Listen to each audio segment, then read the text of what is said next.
사순절 십자가의 신념 25번째 날입니다. 다 함께 찬송가 299장 하나님 사랑은 찬송하시겠습니다. 하나님 사랑은 온전한 참 사랑 내 맘에 부어주시사 충만케 하소서. 내 주님 참 사랑 햇빛과 같으니 그 사랑 내게 비추사 뜨겁게 하소서. 그 사랑 앞에는 풍파도 그치며 어두운 밤도 환하니 그 힘이 크도다. 하나님 사랑은 온전한 참 사랑 내 맘과 영에 채우사 새 힘을 주소서.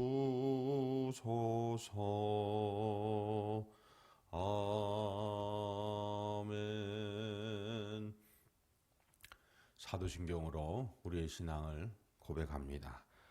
전능하사 천지를 만드신 하나님 아버지를 내가 믿사오며 그 외아들 우리 주 예수 그리스도를 믿사오니 이는 성령으로 잉태하사 동정녀 마리아에게 나시고 본디오 빌라도에게 고난을 받으사 십자가에 못 박혀 죽으시고 장사한 지 사흘 만에 죽은 자 가운데에서 다시 살아나시며 하늘에 오르사 전능하신 하나님 우편에 앉아 계시다가 저리로서 산 자와 죽은 자를 심판하러 오시리라. 성령을 믿사오며 거룩한 공회와 성도가 서로 교통하는 것과 죄를 사하여 주시는 것과 몸이 다시 사는 것과 영원히 사는 것을 믿사옵나이다. 아멘. 하나님 말씀은 누가복음 18장 1절에서 8절까지 말씀입니다. 신약성경 125면에 있습니다. 누가복음 18장 1절에서 8절까지 말씀입니다. 함께 봉독합니다. 예수께서 그들에게 항상 기도하고 낙심하지 말아야 할 것을 비유로 말씀하여 이르시되 어떤 도시에 하나님을 두려워하지 않고 사람을 무시하는 한 재판장이 있는데 그 도시에 한 과부가 있어 자주 그에게 가서 내 원수에 대한 나의 원한을 풀어주소서 하되 그가 얼마 동안 듣지 않다가 후에 속으로 생각하되 내가 하나님을 두려워하지 않고 사람을 무시하나 이 과부가 나를 번거롭게 하니 내가 그 원한을 풀어주리라. 그렇지 않으면 늘 와서 나를 괴롭게 하리라 하였느니라. 주께서 또 이르시되 불의한 재판장이 말한 것을 들으라. 하물며 하나님께서 그 밤낮 부르짖는 택하신 자들의 원한을 풀어주지 아니하시겠느냐? 그들에게 오래 참으시겠느냐? 내가 너희에게 이르노니 속히 그 원한을 풀어주시리라. 그러나 인자가 올 때에 세상에서 믿음을 보겠느냐 하시니라. 아멘.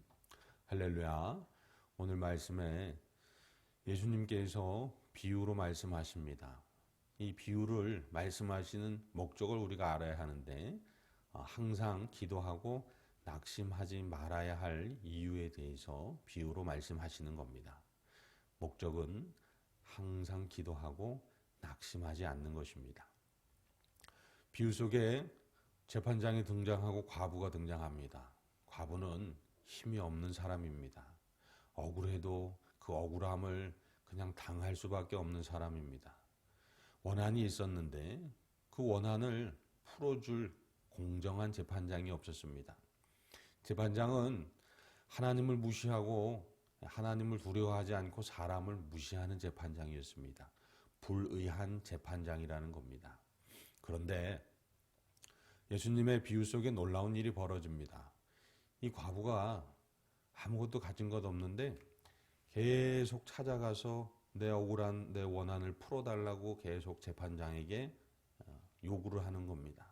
한 번 가고 두 번 가고 세 번 가고 계속 요구하니까 이 하나님을 두려워하지 않고 사람을 무시하는 재판장이 오히려 이 과부에 대한 두려움에 휩싸였습니다.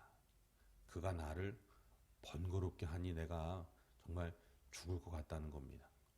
그리고 앞으로도 계속 올 것 같은데 그냥 더 이상 그 과부의 청을 거절하면 안 되겠다. 그래서 그의 원한을 풀어줘야겠다라는 마음을 먹게 되었다는 겁니다. 예수님께서 이 비유를 통해서 하나님께 기도한다는 건 낙심하지 말고 항상 해야 한다라는 말씀을 하고 계시는 겁니다. 막 졸라대면 기도가 하나님께서 성취시켜 주신다는 메시지가 아니라 어려움과 또 여러 상황들이 있고 억울한 상황 이런 상황이 있어도 낙심하지 말고 항상 기도해야 한다는 말씀을 비유로 우리에게 주고 계시는 것입니다. 자, 그러면은 하나님께서는 기도에 반드시 응답하실 분이라는 겁니다. 불의한 재판장도 번거로움으로 인해서 이 과부의 청을 들어주는데 하물며 공의로우신 하나님 아버지께서 기도를 항상 하고 포기하지 않는 그러한 자녀의 기도를 응답하시지 않겠느냐는 겁니다. 반드시 응답하신다는 겁니다. 그렇기 때문에 항상 기도하고 낙심하지 말아야 한다는 것입니다. 사랑하는 성도 여러분, 예수님께 말씀하신 항상 기도하고 낙심하지 않는 이러한 기도가 우리의 앞으로의 미래를 바꾸고 또한 지나온 날의 과거를 바꾸고 현재 나를 바꿔간다는 것을 우리는 알아야 합니다. 먼저 항상 기도하고 낙심하지 않는 사람은 자기의 미래를 바꾸는 겁니다.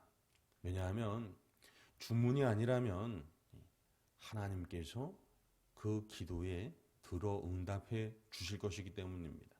우리의 미래에 그게 내일일 수도 모레일 수도 언제일지 모르겠지만 하나님께서 반드시 그 기도에 들어 응답해 주실 날이 온다는 겁니다. 그러나 포기한 사람은 그날을 맞이할 수 없어요. 우리의 미래를 바꾸는 겁니다. 이게 바로 기도입니다. 또한 항상 기도하고 낙심하지 않는 사람, 그 사람은 자신의 과거를 바꾸는 겁니다. 오늘 과부를 보세요. 원한이 있었습니다. 그 원한이 있었어요.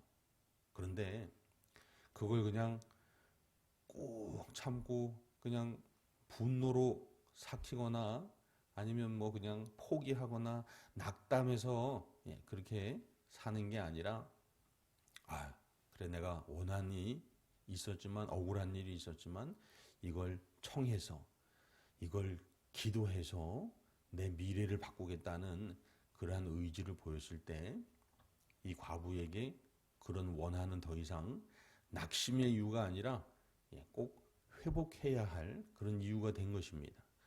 우리가 살아가면서 기도하는 사람은 과거에서 집착하고 얽매여서 그냥 거기에 그냥 빠져들어가서 매몰되고 마는 것이 아니라 그 과거에 그게 내 잘못이라면 아니면 내가 억울하게 당한 일이라면 그걸 하나님께서 위로해 주시는 그 위로함을 받는다는 겁니다. 이게 매우 중요합니다. 우리의 과거에 대해서 하나님께 용서를 받던 아니면 위로함을 받는 것, 그건 쉬지 않고 낙심하지 않고 하는 기도에서 나오는 것입니다. 또한 이 낙심하지 않는 항상 기도하는 기도는 우리의 오늘을 바꾼다는 겁니다. 우리의 오늘이 그냥 그렇게 지나가는 게 아니라 소망 속에서 오늘을 살아간다는 겁니다. 이게 얼마나 복됩니까? 내가 할 수 있는 거.